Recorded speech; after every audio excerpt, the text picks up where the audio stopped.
There's a part of the brain that is very prone to follow the herd. It's called the limbic system. It's basically your fight, flight, or freeze system. And that part of the brain is just behind your ear. Now, that part of the brain has a very low IQ. It has childlike tendencies. It has no ability to consider the long term consequences of its actions. And it's always looking for safety because it's only activated when you're in fear. Mm. And so that part of the brain, if you're in fear, you're very prone to be what we call in self-sabotage coaching, clingy to the bigger herd. So you'll be more apt to follow them, even if they're messy, even if you'll be more overweight by following them, more broke, more depressed, more unsatisfied. If you're in fear in the limbic system, you're more prone to go with the herd, even if it turns out a complete disaster. Now, what a lot of people don't understand is like your fight or flight will be activated if, say, you're getting mugged or you're getting chased by a pit bull. Obviously, the fight or flight logically would be activated so you could fight the threat or run away from the threat. The average person doesn't know you have one fight or flight reaction. When it goes off, the limbic system goes off, and this part of the brain called the prefrontal cortex, where the best of you live, gets shut off.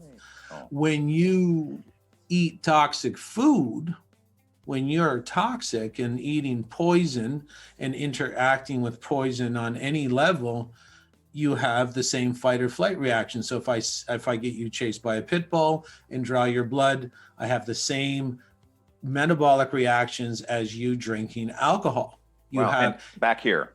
yeah, you get a full activation of the limbic system, the fight or flight, because the fight or flight is basically a defensive positioning against any threat to your lifespan. So that's why there's alcohol poisoning, but there's not cauliflower poisoning.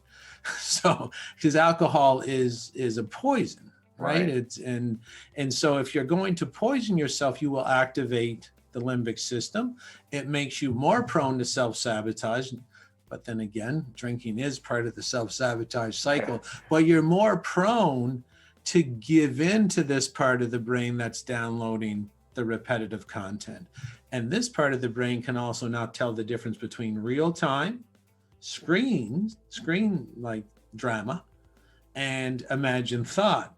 So if you're watching the movie Shameless, your subconscious mind has no ability to differentiate real life from the characters in Shameless, even Cobra Kai, and I've been analyzing Cobra Kai for an upcoming podcast, but you will mimic the repetitive content in Shameless because your subconscious thinks that's the tribe that you live in. Right. And if it determines that Shameless is your tribe, it can completely manufacture your behavior to be sloppy, addicted, illogical, irrational. And you will bring that into your everyday life with disastrous consequences.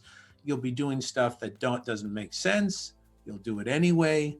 And that's what self-sabotage really is. You're doing stuff that makes no logical sense, but it's almost like an invisible hand is, like driving you toward this disastrous result. That's how powerful your subconscious is in control of your behavior, and your subconscious does everything without your conscious awareness, which means if you go tanning, you're not in control of the brown skin or the red skin reaction.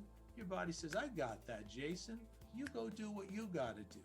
Right. And if a lady's having her menstrual cycle, she can't say, oh, skip this month. Well, you kind of can, but we won't get into that. Right. And even if you, it doesn't matter if you're sweating. Like if you're in a sweat lodge trying to do a detox and you said, hey, you're not going to sweat. Your subconscious says, all right, don't worry. Like I'm in control of a lot more than you think. So whether it's tanning, sweating, menstrual cycle, even a bowel movement, even a sneeze, you generally have very little control.